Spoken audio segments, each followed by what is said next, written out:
Dubran kam një tifos të Kosovës. Ish kolegi joni gazetar sportiv, Leo Hajdaraj, i cili tani jeton në Mërgim. Leo, je ardhë tash me shiku Kosovën si tifos. Ma herët e kemi shiku shumë herë ndeshje jashtë shtëpisë si gazetar. Qysh po e përjeton këtë atmosferë, këtë ndeshje? Jam shumë i lumtur me sportin pas 4-5 viteve, kam ardhur me shiku Kosovën prapë një ndeshje jashtë Prishtinës.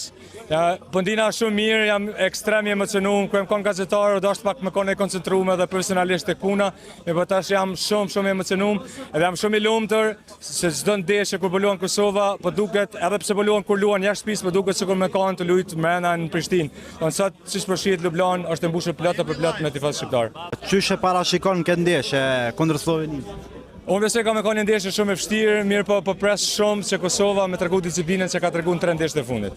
Po pres informacionin s'ka me ndryshu shumë si në 3 ndeshjet e fundit kuna Slovenisë edhe Suedisë. Një ndeshje kompakte, të sigurt mrapa, edhe mujt me shfrytëzu ndërprerjet ose na i kundërsolim shpejt. Ekipa është në formë të mirë, tashmë është kthy edhe Rahmani edhe Delova, po pres një paraqitje jashtëzakonisht mirë sonte. Një rezultat për fond? Fitoria i shkon jashtëzakonisht e rëndësishme, mirë po edhe barazimi mjafton.